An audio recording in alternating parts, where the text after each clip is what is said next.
Welcome to the Mastering Sales and Negotiation podcast from Huthwaite International. Joining us on this episode is Karen Woodhead, Executive VP Global Marketing for Qoria, the ASX-listed leader in child digital safety solutions. Karen shares her insights on how successful B2B companies can transform their revenue operations by putting the buying cycle at the centre of their strategy. We'll break down the essential components of sales and marketing team alignment, the importance of branding, and discuss what metrics really matter in modern B2B growth. Perfect for PE-backed companies and public firms facing aggressive growth targets in competitive markets. Right then, let's get into the episode.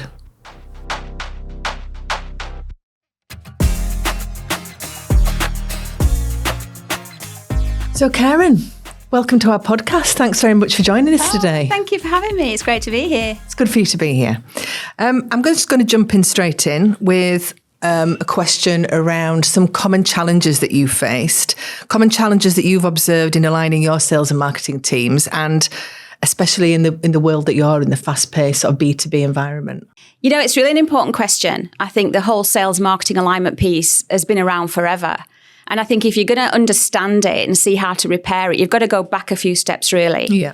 And I think historically, marketing has not been hugely understood in the B2B context. Okay, it began in the B2C, obviously, and it evolved over into B2B, but it's not typically well understood. It hasn't been typically well understood.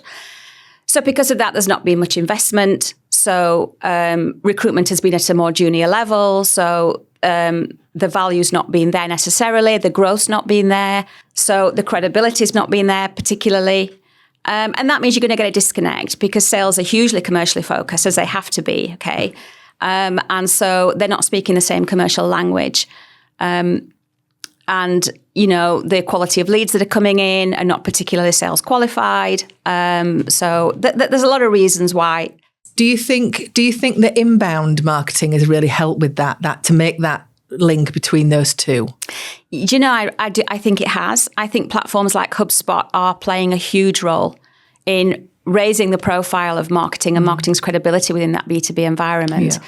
And principally because it's bringing marketing into that data arena and making what marketing to a lot more commercial, a lot more evidential, and being able to track that lead from MQL at the top of the pipe right down to closed won, and having that transparency all along the way means that there's, you know, marketing can really contribute now and can evidence the impact that they're having all the way down that pipe. So when you think about having a pipe that sales and marketing can manage together, marketing at one end, sales at the other end, they meet in the middle in the actual the conversion stage of it. And thereafter. And I think it's fantastic from a marketing perspective to have that level of visibility now and that level of transparency. And I think that's bringing quite naturally sales and marketing closer together. I think it is. And I think that sales can now see, can't they? They can see that someone, they might have downloaded this piece of content 2 years ago, and they've progressively got all our content. They've gone through all our thought leadership. They've got to this point now. And now it's the time where they will convert. Now that they're ready to need our service, to need our products, they're going to convert now. Yeah.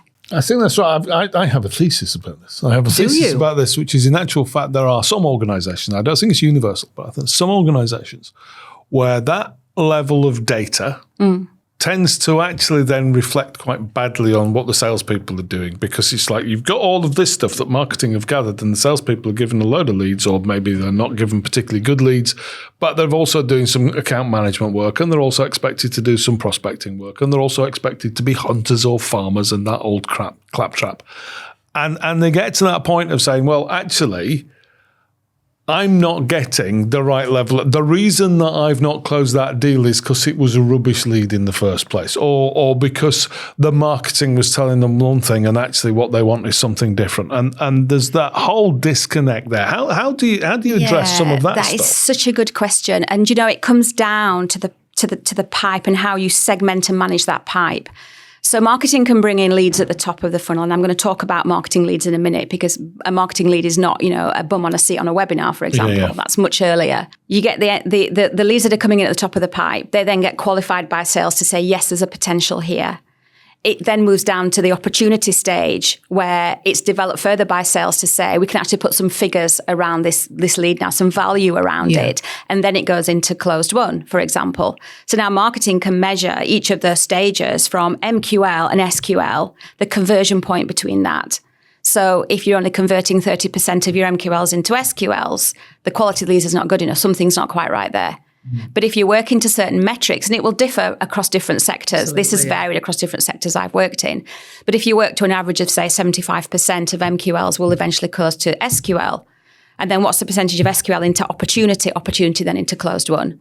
So it's easy then for the quality of the marketing lead coming in is very transparent if that MQL SQL conversion is quite low, that the leads are not good enough. Just to help some of the sales audience with this. MQL, SQL? Sorry, good question. So we talk about marketing qualified leads. So in the whole marketing landscape, we're generating leads. And a marketing qualified lead is somebody typically with a purchase mindset.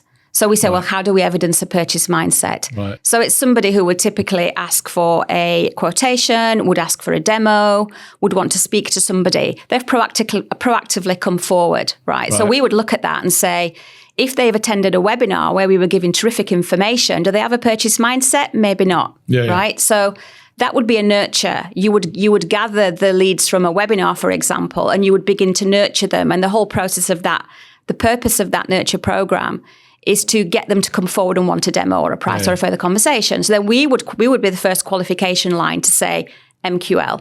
Yeah. So if you think about salespeople will know this, the BANT model, budget, authority, need, timescale. Yeah. So we would typically qualify an MQL to say need, they want a demo, or timescale, or authority. It's usually the persona that's come forward and requested that. So if we get the persona right and we get the request for a demo or a quotation, we've got 2 out of 4 BANT there. Right. That's how you might typically, for example, qualify an MQL. And it varies across different sectors. It does vary because we would do things a little bit differently. Exactly. Sure. But it's some criteria that you have in place to qualify in those MQLs is the key thing, and however that worked in your industry. So SQL then is when the sales team or the SDRs or whoever in that structure would then follow those leads up for a conversation with that lead to say, is this a genuine lead? Do they have a purchase intention here? Albeit at whatever early stage they're at. And they would say, yes, there is. Right. Then it becomes SQL. So there's 2 levels of that early qualification then. That means that by the time it gets to the actual salesperson who is then going to do the bulk of that conversion work, there's already a lot of warming up happened, a lot of qualification happened. Yeah.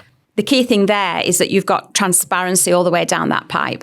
Right. So you're not in a situation where sales are saying, you've given me a load of leads and they attended a webinar and what can I do with these, right? That's pre-MQL. That's the whole nurture harvesting process that the marketing team would typically do in B2B. And interestingly, we get from time to time clients coming to us probably at that early stage of maybe suggesting a tender, or we sometimes see it within the request for a proposal or whatever, that they want to cover prospecting. And what prospecting means is radically different from each organisation that we speak to. I mean, I love the story around where prospecting came. Why do we call it prospecting? We call it prospecting because it comes from canvassing. Originally, it was called canvassing, and canvassing became this idea of stuff that you do only in politics or when you're knocking on doors at election time. And so it became prospecting. But actually, it means that they've stretched a piece of canvas over a frame and thrown a load of mud in the bottom of it, and then pushed all the little bits through, and then sorted by hand through all the rocks that wouldn't fit through, and occasionally one of them will be a piece of gold. I mean, that's where it comes from. So this idea of call lots of people or be proactive in your outbound calling, you've got salespeople, you don't want them doing that because hopefully they're a bit better at stuff than that. Yeah, exactly. But also, it is demoralising to just contact people who've not been properly qualified. It's a very superficial process, in my view. And if you think about, I mean, we could talk about the role of the buying cycle in this context, for example. You know, you just don't throw things at a wall and hope some of it's going to stick. Yeah, exactly. It's all about mind-to-mind engagement with that prospect. So the good old-fashioned principles of marketing where you'll segment, you then target, decide the segments you're going to go for. You target them, you understand the persona, You understand their wants, needs, but also their pains, problems, challenges, and you understand the valuable why, the whole Simon Sinek why. Why do you feel this way? Why is that a problem for you? What impact is that having? If we don't address it, what's going to be the impact of that? So on and so forth. So you have a very deep innate understanding of that persona. And when you place that over the top of a framework like the buying cycle, and I call it a framework, not a tool, because I think it's very intrinsic to how sales and marketing would function. You can then understand that the way a prospect thinks and the questions that they have and the information requirements they have changes dramatically as they come round that cycle. So from the very first inklings of an issue right down to coming into market to find a solution for it. It's multiple stages in that cycle. And understanding that the persona changes how they think and feel as they come round means that we can engage with them at the stage that they're at in a way that's very relevant to that as they come down. Yeah. I think that buying cycle issue, I think it's very important that just to mention that Huthwaite call it the buying cycle because it's called many different things. So we call it's called the sales cycle. I know that in HubSpot they call it the flywheel, the sales funnel, but we call it the buying cycle because we're talking specifically about the psychological stages a buyer will go through. And that is so important, I think. And I think that idea of these predictable psychological stages that a customer goes through, this idea of something's changed, I'm dissatisfied, what do I really need? What are my issues? What's really at the heart of what the problems are that I have? And actually, are they big enough and urgent enough to solve? And then once I get to the point of saying, actually, I need to do something differently, how do I evaluate who might be able to help me? Yes. What concerns do I have? What are the risks associated with that? When I make the decision, I then continue around the buying cycle. And that point of getting them at implementation and understanding how well we do that. And you use that within your marketing, and I know you use it specifically within the customer service piece. So where does the buying cycle start and end within the work that you do as the marketeer in chief? Well, I mean, not just talking specifically about my current role, but talking across my career as a whole, I think that buying cycle framework, it's the Huthwaite buying cycle, for example, and those psychological response triggers. It's also the idea of segmenting down the customer journey into manageable pieces. And then understanding the customer's mindset at each of those stages. So if you take a CS team, for example, customer success team who's responsible for deployment, execution, ongoing early relationship with that customer. If you understand, and this applies to any sector, that the first 12 months of a customer's relationship with you is very vulnerable, and how, because you have no credit in the bank, right? You're unproven, you're untrusted. Absolutely. There's a lot at stake as far as they're concerned.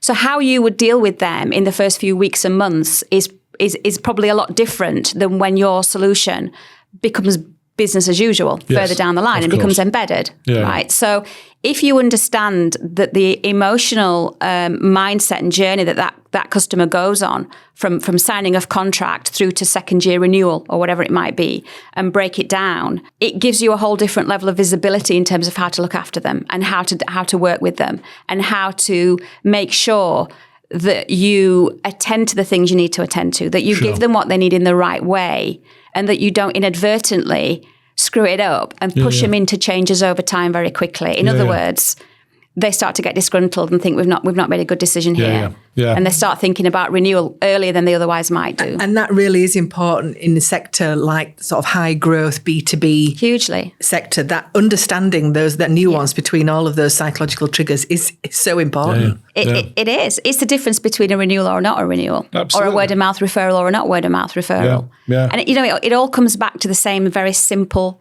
marketing premise, which is customer centricity. And not just understanding a customer's needs or wants, but understanding the drivers behind that and the impact that has on that. And crucially, how they feel about that. And I think that communication is vital, because I think that idea of understanding what people have bought in that early stage of implementation, And what they have bought is not 10 boxes of this or 5 miles of that or several hours of that service. What they've bought is a solution to a problem. Absolutely. And what they've bought is something which matches their requirement and will deliver something of value to them, then a return on that investment. And getting your CS team to understand that, but also one of the big challenges that I see frequently around that disconnect between sales and marketing is that deal done, salesperson disappears onto the next thing, onto the next prospects that's come through the chain that you talked about earlier, and they lose sight of delivering on the promise. They've kind of chucked it over the wall. They've not delegated it. They've not handed it over. They've literally chucked it over the wall and gone, "Yeah, I've done that deal. Off you go." And that feels like an area of disconnect, because that must frustrate the marketers as well. I think it can be if it's not handled correctly. Yeah. But I think the transition from sales into the success or the deployment teams is hugely critical. Yeah. Because you've got a very vulnerable customer there. They've just signed a very big contract. Have they made the right decision? Are they with the right partner? And making sure then that you go through a process of thoroughly hand-holding, introducing the teams, big welcome. These are the faces that's going to be working with you from now on. My role is this, her role is that. We're all here for you. This is a process we're going to take you on for the next 6 weeks. 30 days, 60 days, 90 days. This is the path ahead of you. This is how we're going to do it. It's massively important and reassuring. And I think companies who neglect that transition from sales into CS, into customer success, will, you're almost setting that relationship up for failure with that customer, because you're not giving them what they need, Yeah.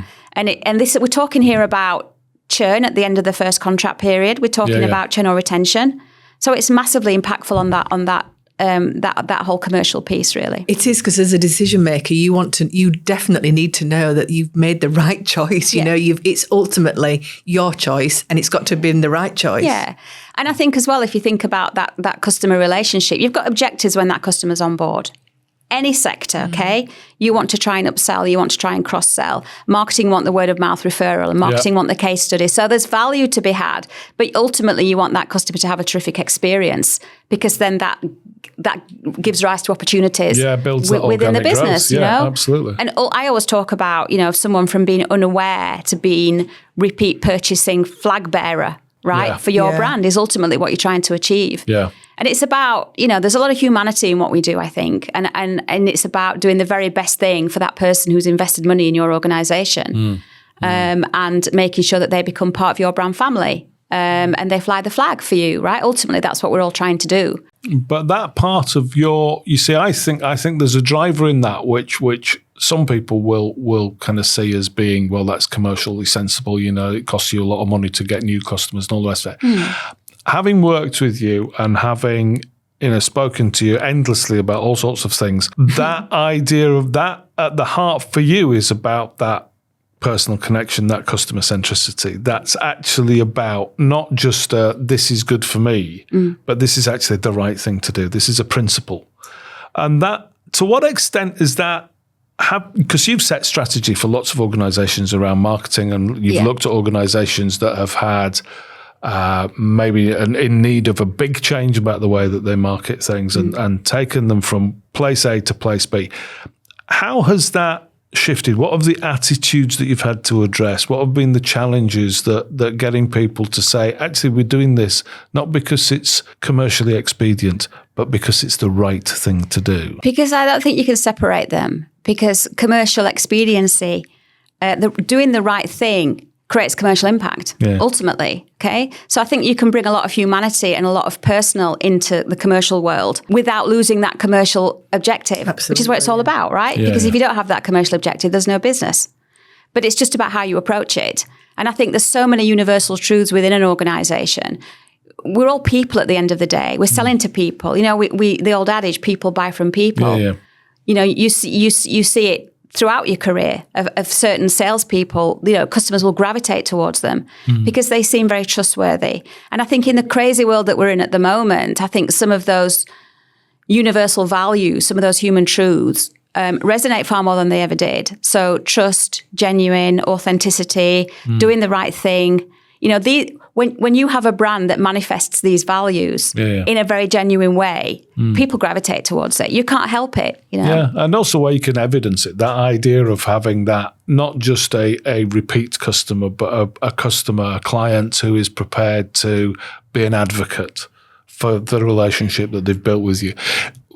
Initially, that feels like it's a long-term process. So if you're coming into an organization, you're going, right, well, we're going to change the way that we do this. We're going to build a different brand. We're going to set these values around who people think we are and how people perceive us within our market. To what extent do you get pushback from maybe, or have you had pushback from people who are looking for the quick fix, the senior team members who want it sorted next week or next month or this quarter? Yeah, it's a really great question. I think there's no compromise here. As a marketing leader, you can't go into an organization and just solely focus on the long term. You've got to focus on the short term too. So any B2B marketer will constantly be juggling this pipe creation with the brand and the promise that's made to the market and the reputation management, which is what branding is ultimately. And if Mark Ritson, who's a marketing professor, I think any marketers listening will know about Mark Ritson, but he talks about the percentage split between branding versus short-term pipe creation or commercial objectives. And it has to be 50-50. And if it isn't 50-50, the plane will start to go down. So if you eventually it will. Too much brand, there's not enough pipe, there's no commercial credibility, Too much short term, and then you're not building that reason why in the marketplace and that reputation.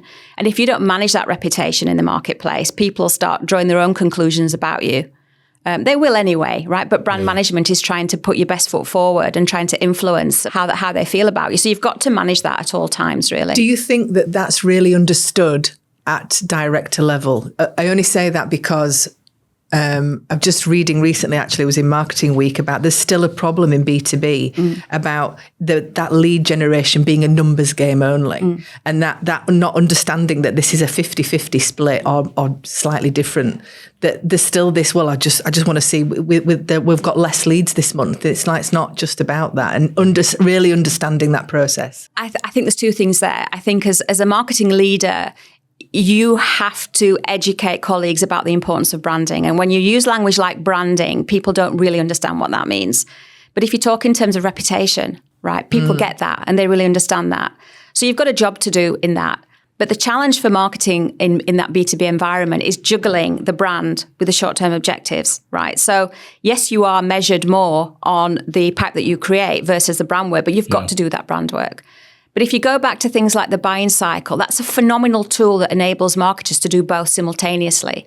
So if you think about, the very top of the sales funnel, for example, where people are not in market, they're not ready to find out how they need to solve the problem or who to buy it from, but they've got an early stage niggle. Yeah. At that stage, that's when the marketing begins, right? So you're not going to get leads at that stage, but what you do get is an opportunity to really influence that persona and be of value to them without necessarily being a commercial outcome for us. Yeah, the commercial outcome is that once we've engaged with them, we've established a relationship by addressing some of their early pains, problems, challenges, general musings, motivations, whatever it might be. They're seeing our content and thinking that's resonating. Who are these people again? They do understand what I need. Yeah. They understand what I need. And so the trick is to get their contact details, but then that sounds quite crude.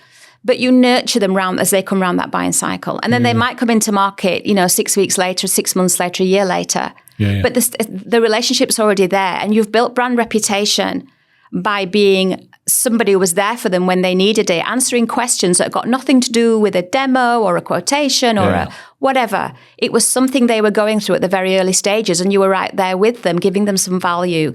So in that respect, you can create powerful brand recognition, but you're still in that lead cycle. Right. So I keep coming back to the buying cycle, but it's this kind of framework where you can play in both spaces simultaneously. Yeah. And that's not to say that all of your brand work will happen in that space. But if you get it right, and the content you're putting out and the films you're putting out and the articles, whatever content form or content type it is, you can go a long way to really building authority and trust in that brand. And there's an element there where I think the people who do it really, really well don't just influence the market, they make it. They start to create that sense of, actually, are you really satisfied? Changes over time is really about what's going on in the world. And suddenly they're bringing things in that they'd never even considered. Well, and they're going, hang on a minute. I didn't know we had to do something about that. You can expedite it, because if they're actually working with a supplier that's not they're thinking, well, why not working with these guys? They're not doing any of this stuff. Yeah. So you can expedite that buying cycle if you're doing that stuff really well. Coming back to the sales relationship, though, that idea of the brand, and we see organisations who work in our space in terms of Huthwaite International space, the learning and development space, where they talk about,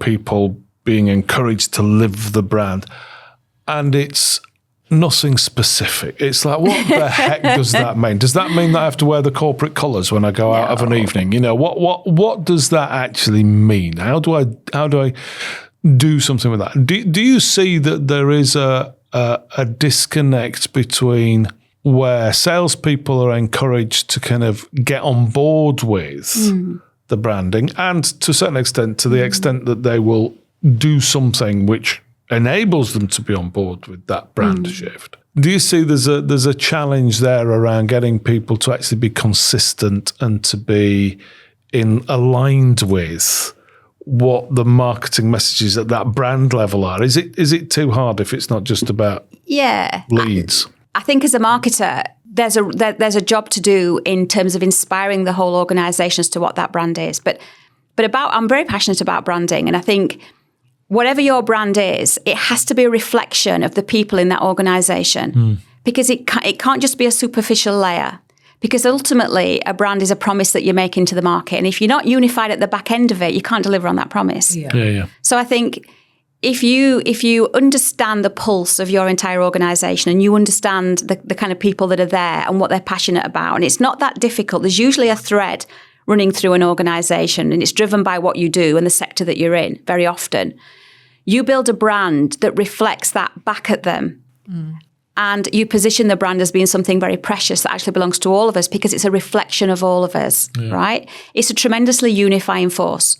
Yeah. So I've been in organisations before where we've created the brand in very emotive sectors, where we've presented it to the organisation, having done workshops across the organisation with people and got their opinions, and then translated that into something that we feel is very genuine to the organisation, presented it to the organisation, and there's been tears, right? Because they've suddenly realised that there's something very special wrapping around this organisation, and they're woven into the fabric of that. And it's this emotional level, which is the difference between a brand being something very superficial versus something that the entire organisation is behind. And that's not to say it will always be consistently delivered on the ground, right? But a good, strong marketing team will make sure it's consistent, will support people to make sure it's consistent, call out inconsistencies in the nicest possible way, but not tolerate it at the same time. Yeah, but it's not a one and done deal, is it? It's never. One of the things, so the brand becomes part of the culture, and the culture is the worst behaviour we're prepared to tolerate. I mean, that's where it comes down to. So that's inseparable. But then there's that other issue, which is that the brand is sold to the organisation in the way that you want the organisation to sell the brand to the rest of the world. There's a kind of you've mentioned the word holistic in the past. There's that sense of it being certainly cyclical, if nothing else, and that it's consistent around that. So we're saying, look, we're going to treat you this way. We're going to ask for what you need from your organisational brand to enable you to do your job, and we're going to give you that. Yeah. But we're going to give it to you in a way that you might not have expected. It's got to meet the needs of the customer. Yeah. It's got to meet the needs of staff. It's very symbiotic. And if you look at the campaign, I think Ford did it, decades ago now, but they had the Go Further was their strapline. And Go Further was a rallying cry for staff internally, but it was also promised to customers that they were going to go further at every level of product development and so on and so forth. So what you're looking for always is a proposition that's going to transcend internal and external and tie the two together. And I think from a marketing perspective, when you're talking about brand to organisations, people are not stupid. When you talk about the customer and what the customer really needs from us, and it comes back to that personal element, how can we help our customers be the best that they can be? How can we facilitate that? And then finding the link between that versus what we are as a group of an organisation of people. This is the creative process, is to tie the two together in a tone, a look, a feel, a set of words, messaging that resonates in both camps. That's the skill of brand creation, I think. And in doing so, you can bring the organisation up a level, or not up a level, but closer to the customer in that respect. That people go on that journey with you because they understand why we're doing it, but they see enough of themselves in that for it still to be resonant for them as well. Yeah, because that brand wraps around the whole entire piece of that buying cycle. It's always there, isn't it? Always there. Always, yeah. In terms of that process, if you like, the steps that you need to go through, how have you gone about that kind of needs analysis piece with organisations when you've come in to help them with their brand, or when you're appointed to a role where you know there's an expectation that you're going to certainly evolve the brand, if not change it completely? Yeah. How do you go about, what's the process that you go through in what in buying circles terms we would call recognition of needs? That idea of people going, well, I'm a bit dissatisfied, but I don't quite know what I want, through to actually what I want is one of them. How do you go through that process with the people you've worked with? It's an education process first and foremost. So when you start talking brand, it can be quite an alienating concept because people don't really understand what it means, or they think it just resides within marketing. I think they think, in my experience, it resides really in some outside creative piece. It's not there. That's not integrated into everything else. It's just something that it's boiled down to what fonts am I allowed to use? Exactly. It comes down to that, doesn't it? Or it's logo. That's the other thing. It's just a logo. Just make the logo bigger. But it is definitely marketing's domain. Well, no, there is no part of an organisation that the brand is not, right? Yes. So a really important step for this, I think, is to do your focus groups across the organisation. This can be quite time consuming. But you won't do it with everybody, but you'll pick key personas that represent different parts of the business and different attitudes within the business, and you get them around the table. And I've done this so many times. And people that are touching the customer at very, very different critical. That is really critical. Critical. Yeah. And people who are not customer facing too. So make sure you've got that representative sample, and then do some intimate, close workshopping with them where you talk about what branding is. You talk about their understanding of it. You talk about the impact it has. You talk about why it's so important. You talk about the contribution that everyone can make. And you share with them the vision of what we're trying to create, which is something that customers will gravitate towards, but that is going to be a reflection of all of us as an organisation, because this is our brand. And this is something that's very precious to all of us, because this is our shop front out into the world, right? So we've got to get this right for all of us. But it's only what we as a group of people create together. This is not something, third party or some kind of magical thing that exists in and of itself. It's what, by coming to work every day and applying ourselves, we create this entity together if we manage it. So we're going to create something that wouldn't be there otherwise. And we're all involved in that. And people start to understand that journey and their role within it. And I think you can't separate the people element of this, and you can't separate the fact that people want to feel part of something. It's a whole herding instinct, right? They want to feel doing good. They want to feel part of a bigger purpose. We all want that, right? Acknowledgement, recognition. These are human values that we all gravitate towards. And I think when you're talking and educating teams about branding and they understand their role within it and the part they can play, then that's really critical. Then you can get into, if you had a clean sheet of paper, how would you want people to say about us? If you've had a meeting with a customer, what are the words you would want them to say about us when they've left the room? Right. Well, this. What do you think are our strengths? What do you think are really are the truths within our business that are non-negotiable? It's just who we are. And so you're gathering all this information together. So I would, to summarize that, it's about educating them about the bigger picture and their role within it, and having them feel part of that very important process, and own the ultimate outcome of that. And then it's about gathering the information, because you're looking for trends in terms of what people think about the organisation, the points of resonance that are universal. So when you've done all these workshops, there's usually a very clear set of trends that start emerging. And that's what you can start to build a brand around. Then the creative process is to do the same with customers, not the same questions, obviously. No. But then bring the two together. Bring those two together. So you've got that kind of, you've got that deep symbiotic connection that's going on there. And then when you present the brand, and people see they can see how it's all come together. You never just present a brand in and of itself and not take them on that journey with you, because they'll never buy into it. And why would they? Yeah. In terms of that idea of going through that process with people, brand internal, brand external, building something, that idea of co-creating value for the organisation in a way which I think is is inevitable. I don't think people just create value. They co-create it with the work that they do with other people. Where does that go wrong? Because there will be choices to make. Resources are finite. You can't spend everything or do everything or take as long as perhaps you would want to. So where do those choices get made? How do you negotiate the right to do that, or the opportunity, and where do sometimes you have to kind of trade off around some of those things? Where are the challenges that creates for you and for the organisation? Yeah, I think ultimately it all comes down to understanding the value of it and communicating the value of it, right? And we do that in marketing all the time. We're always communicating value. So if you're talking to business leaders around branding and it's, we don't want to invest in that because it's too long term and we're doing fine as we are, thank you, right? And I think there's a job to do in terms of the education around reputational management and the competitive differentiation that actually provides.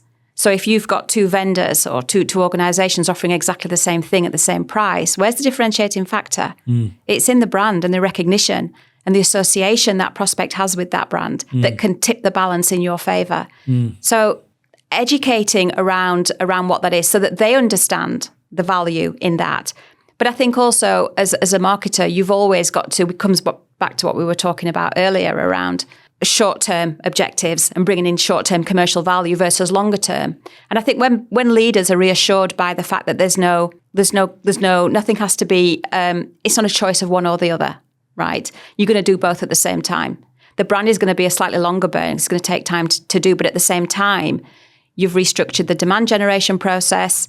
The marketing team is now a lot more commercially focused in terms of that lead machine and what that looks like. And you're working with what you've already got. But what we also want to have is a brand that's going to give us a strong differentiating factor out in the marketplace.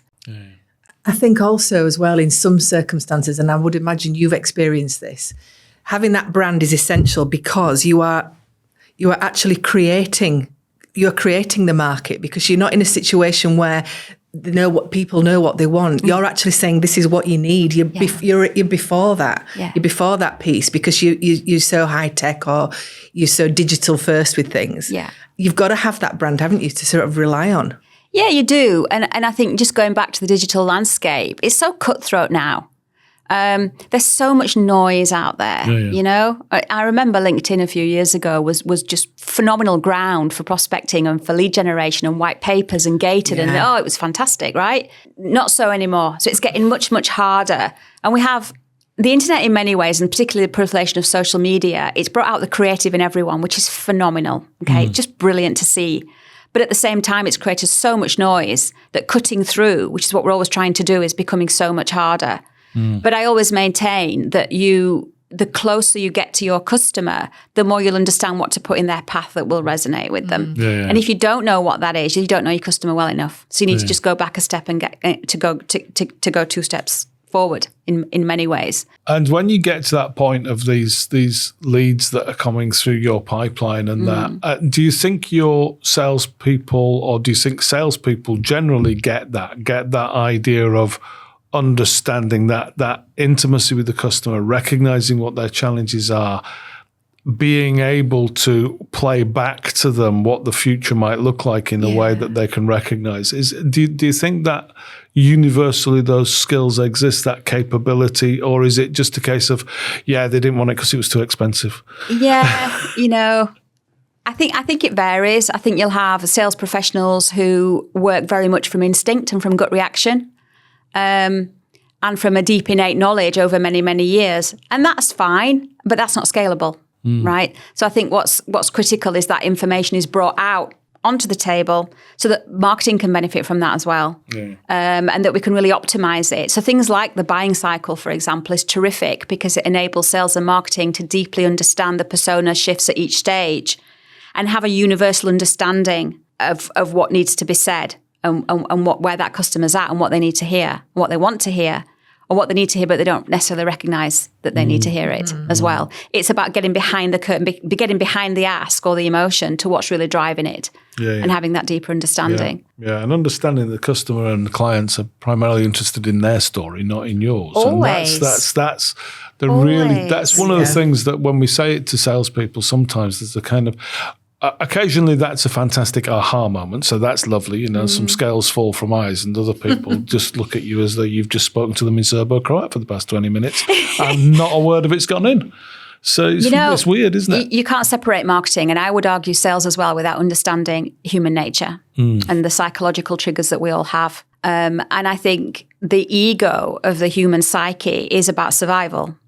And that's all about what's in it for me. You know, we hear the what's in it for me concept. Yeah. And it just basically means I haven't got the bandwidth to process all the different pieces of information that's hitting me every minute of every day. So I will only focus in on the things that matter to me. They say that's resonating or that's resonating. Yeah. Exactly. So it's like, you know, you never see a red Mini until the moment you decide you're going to buy a red Mini, and then you see them everywhere, right? And that's just your brain focusing in on something that's of interest to you. Yeah. So if you start an engagement with a prospect at the very beginning of the cycle, or you're a salesperson talking at the bottom of the cycle in that interaction, understand that the person in front of you doesn't care about you. They only care about themselves. So your job is to lay the tracks between your product or what you want to say and the value it gives to them in their particular context. Because all they care about, and you mentioned this earlier, Robin, is what's the value and what's the cost of change, and is it worth it? Is that value big enough? So when you say, you know, is that balance scale tipped enough? It is a lost deal. Or it was price. I will never accept price, right? Price means you've not articulated the value enough. So they felt the cost was higher than the value they were going to get from that. Yeah. And it's always worth never accepting price as a reason for a lost deal at face value and digging behind it if you can. Absolutely. And just Simon, I was looking at some of that research the other day that we've done. We found that in 64%, it's a mask. It's, you know, price is the acceptable way of saying. It is. I didn't get the value. I didn't understand sell it why. Well enough. Exactly. Yeah. Exactly. And do you find? I mean, you must find. Obviously, all organisations have lost deals. Even though you've built this brand, even though you've got that communication out to the sales team, even though you've got that process of working with the sales team such that they are part of that continuum, you're still going to lose deals. Why? What's going on when you do lose those deals, apart from the fact the seller didn't do a very good job? It can be a multitude of reasons, right? You might have a competitive landscape where they're completely land grabbing market share, undercutting on price, and that in that case, price can be an issue. Offering lots of loss leaders to try and get that customer on board, particularly in a B2B environment where they will secure a customer at any cost off of the competition, but they'll claw that money back over the next 2 to 3 years by upselling and cross-selling and by raising prices at renewal and all of that. So there's lots of environmental factors as to why you might lose a deal, for example. It might just be that, you know, it was the wrong persona buying. And one of the things that I've seen over the years is this idea of the silent stakeholder, which can stall a deal at the 11th. You know? At the 11th hour. I've seen it. I've seen it so many times, and it's usually because they don't make themselves known. They've got an agenda. You're not able to address their requirements because you don't have access to them. So how on earth do you address that? And I think, you know, we talk about in spin selling, for example, the questioning techniques to try and uncover if there is a stakeholder behind the scenes, and making sure then that you can try and preempt those questions and get those questions answered via the person that's in front of you. And it's about understanding that usually the person in front of you is not the only person in this decision-making matrix. So trying to understand who else is there. And if you know your market, it's not uncommon for there to be patterns across different organisations, depending on the product that you're selling. And very often, I mean, I certainly found this, is that the silent stakeholder is not actually part of the decision-making process officially, in that they can't sign anything and they can't veto anything. Huge influence. But they are so influential within the organisation that, in simple terms, nobody dare buy it without their approval. You know, I mean, that's what it comes down to, isn't it? Yeah, but if we do that, you know, Fred's going to be really, really angry with us, you know, and so nobody does it.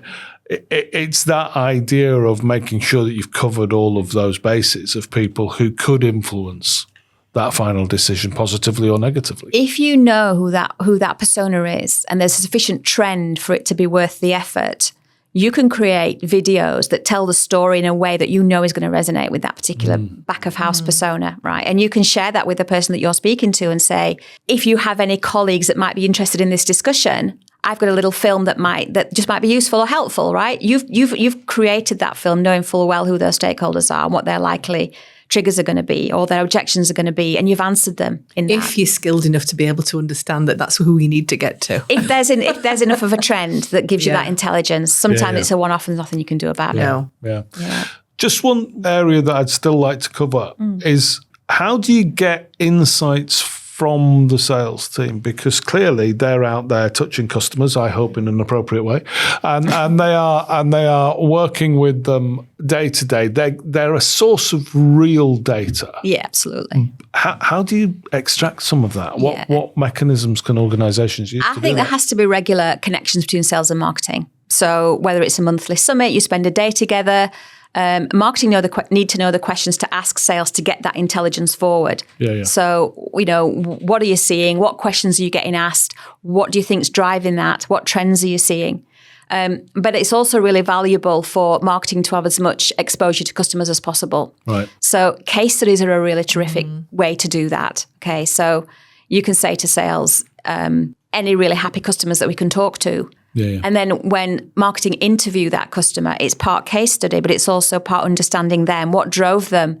What problems were they experiencing that led them to recognize they needed this category of solution?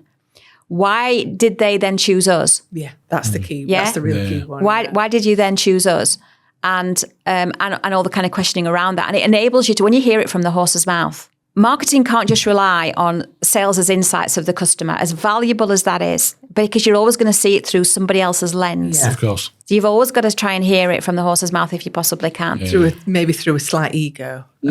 Sales ego. Yeah, why did they buy it? Oh, they loved me. They just loved me. You can't go into an organisation and say, I need to do focus groups with all our customers and I need to do them once a year. There's no time and money for that, right? No. So you've got to kind of pivot a little bit. You've got to think on your feet. Use the sales interface and talk to sales and have a great relationship with sales and get that feedback.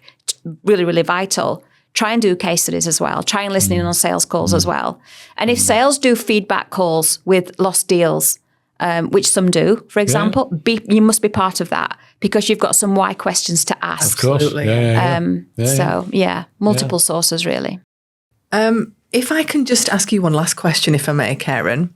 If you could go back in time, what advice would you give your younger self at the start of your career? I would tell her to train to be an airline pilot. Other than that, Karen? I hate flying, but I love planes. But anyway, no. I would say to her, push, challenge, keep an eye on the long term. Don't live day to day. Have a plan, right? Because you're going to get derailed come what may, but at least go into life with an intention and see where it takes you. And just work hard. I think that underpins all of it really. And just be kind. Be kind along the way. Be kind to people. And when people think that it's this equation between people thinking that you know what you're talking about, so you're trusted, and you're kind of easy and nice to work with as well. It's kind of a winning combination. And I hope I've achieved some of that along the way. But, there's no finish line to any of this. We just keep going. You absolutely have. Thanks so much for joining us today, Karen. It's been a pleasure to speak to you as always. Great to talk to you. Thanks both. Thank you. And if you've enjoyed this podcast, remember, whichever podcast platform you use, you can always hit subscribe to make sure you don't miss out on any of the future ones. Thanks again, Karen. Brilliant. Thank you. Thank you.